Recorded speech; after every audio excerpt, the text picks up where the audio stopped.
Assalamualaikum warahmatullahi wabarakatuh. Nama saya Nova Histalda, 5F PGSD, ingin mempresentasikan tentang model pengelolaan PKR.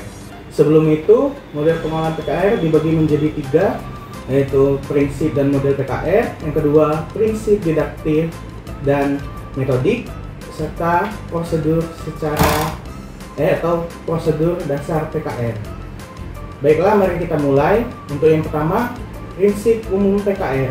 Menurut Arya Jalil, pembelajaran kelas rangkap atau PKR merupakan salah satu bentuk pembelajaran yang perlu dikuasai oleh para guru sekolah dasar. Sebagai salah satu bentuk pembelajaran, PKR mengikuti prinsip-prinsip pembelajaran secara umum, sebagaimana halnya bentuk-bentuk pembelajaran yang lain. Misalnya, prinsip perbedaan kemampuan individual murid yang harus diperhatikan guru, membangkitkan motivasi belajar murid, serta belajar hanya terjadi jika murid aktif sehingga guru harus berusaha mengaktifkan murid.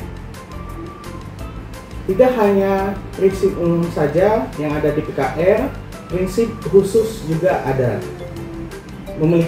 yaitu 1. Keserempakan kegiatan pembelajaran. Dalam PKR, kegiatan harus dilakukan secara bersamaan dengan kegiatan sesuai dengan tuntutan kurikulum atau kebutuhan murid. Yang kedua, kadar tinggi waktu keaktifan akademik. Dalam PKR, guru harus bisa membuat murid menjadi aktif, mandiri, berpikir kritis, dan bekerja sama. Untuk itulah, guru harus menyesuaikan atau menguasai beberapa teknik seperti metode, taktik, strategi, dan media pembelajaran atau prosedur pembelajaran yang sesuai untuk membangkitkan belajar mandiri murid tersebut. Jika guru tidak terampil dalam mengelola PKR, maka banyaknya waktu keaktifan akademik yang hilang. Misalnya, waktu tunggu yang lama. Yang kedua, pembentukan kelompok yang berkepanjangan atau pindah kelas yang berlangsung lama, sehingga kualitas WKA berkadar rendah.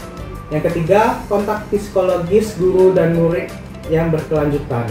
Dalam PKR, guru harus bisa menguasai beberapa teknik untuk bisa membuat murid merasa dapat perhatian guru secara terus-menerus. Nah, teknik ini bisa kita contohkan sebagaimana diskusi kelompok kecil dan tanya jawab interaktif. Yang keempat, terakhir, pemanfaatan sumber secara efisien. Dalam pembelajaran kelas rangkap, sumber dapat berupa peralatan atau sarana, orang, dan waktu. Pemanfaatan sumber secara efisien dapat membantu waktu keaktifan akademik menjadi tinggi. Guru harus mampu memanfaatkan semua sumber secara tepat, baik itu peralatan atau sarana, orang, dan waktu. Untuk penjelasan model PKR, kita lanjut selanjutnya. Model PKR. Adapun model pengelolaan dalam pelaksanaan model pengelolaan kelas yang dikembangkan oleh IT Masawet 2015 yang terdiri dari model pengelolaan kelas rangkap 221, model pengelolaan kelas rangkap 222, dan model pengelolaan kelas rangkap 333.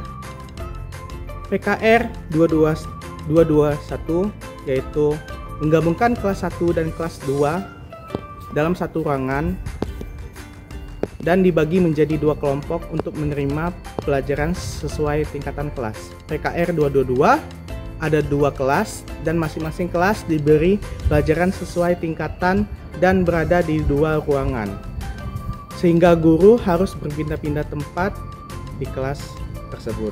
PKR 333 dapat dijabarkan bahwa model ini seperti model PKR 222, hanya saja jumlah kelasnya dan ruangannya ada 3. Selanjutnya, prinsip didaktik dan metodik dan prosedur dasar PKR. Didaktik diartikan sebagai ilmu mengajar atau tentang bagaimana mengajar, sedangkan metodik diartikan sebagai cara atau strategi mengajar. Prinsip didaktik dan metodik ada beberapa macam, yaitu konsep pembelajaran yang relevan. Pembelajaran harus disesuaikan dengan kebutuhan siswa dan konteks kelas rangkap. Ini termasuk penggunaan metode yang mendorong keterlibatan aktif siswa. Yang kedua, keterampilan prosedural. Guru perlu memiliki keterampilan dalam membuka dan menutup pembelajaran, mendorong belajar aktif, serta mengelola kelas dengan baik. Keterampilan ini penting untuk menciptakan suasana belajar yang kondusif. Mendorong belajar mandiri. Guru harus mampu memfasilitasi siswa agar dapat belajar secara mandiri. Untuk dapat menumbuhkan proses belajar secara mandiri, perlu diciptakan iklim belajar yang baik yang ditandai oleh adanya suasana hangat, menarik, dan menyenangkan. Untuk itu, guru harus menguasai pengelolaan kelas yang baik. Yang keempat, membuka pelajaran. Ini merupakan langkah awal yang penting untuk menarik perhatian siswa dan mempersiapkan mereka untuk belajar. Metode ini dapat bervariasi antara guru tergantung pada gaya mengajar masing-masing. Hal yang perlu diperhatikan saat membuka pelajaran. 1. Menarik perhatian siswa. Menarik perhatian siswa ada berbagai cara, yaitu 1. Memperlihatkan benda, alat, gambar yang berhubungan dengan materi pelajaran. Yang kedua, memberikan salam dan aba-aba perhatian. Yang ketiga, membunyikan sesuatu, misalnya peluit. Yang kedua, menimbulkan motivasi belajar. Ada 4 cara yang dapat Anda lakukan sebagai guru PKR dalam menimbulkan motivasi, yaitu menunjukkan kehangatan dan semangat. Yang kedua, menimbulkan rasa ingin tahu. Yang ketiga, mengemukakan ide yang bertentangan. Dan yang keempat, memperhatikan minat siswa. Yang ketiga, memberikan acuan belajar. Ada beberapa cara dalam memberikan acuan belajar, yaitu 1. Mengemukakan tujuan dan batas-batas tugas. Dan yang kedua, menyarankan langkah-langkah yang akan ditempuh. Yang terakhir adalah membuat kaitan materi. Kaitan materi ini guru bisa membuat tematik atau berhubungan dengan pelajaran seperti bahasa Indonesia, menyangkut ke IPS atau juga ke matematika, dan guru bisa menyesuaikan tematik tersebut. Yang kedua, mengisi kegiatan inti. Pada tahap ini, guru harus mampu menyampaikan materi dengan cara yang menarik dan interaktif, sehingga siswa dapat terlibat aktif dalam proses pembelajaran. Dan yang terakhir, menutup pelajaran. Untuk menutup pelajaran, sebaiknya dilakukan secara bersama-sama, di mana semua murid dari kelas yang dirangkap hadir dalam satu ruangan atau satu tempat.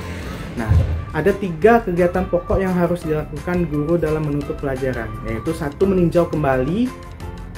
Dengan kita meninjau kembali materi sebelum-sebelumnya yang kita bahas, guru dan murid sama-sama teringat kembali akan materi tersebut. Yang kedua, mengadakan evaluasi penguasaan murid. Guru bisa mengadakan kuis atau pertanyaan balik tentang materi-materi sebelumnya yang sudah dibahas kepada murid agar penguasaan murid dalam materi tersebut dapat dilakukan atau dapat berhasil. Yang ketiga, memberikan tindak lanjut. Guru bisa memberikan tindak lanjut dengan memberikan tugas atau PR sesuai dengan materi yang sudah disampaikan tadi.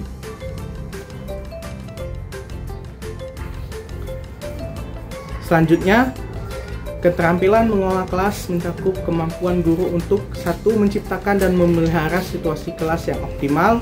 Yang kedua, mengendalikan kondisi belajar yang optimal dan mengatasi perilaku murid yang menyimpang. Sekian, itu saja materi yang bisa saya sampaikan.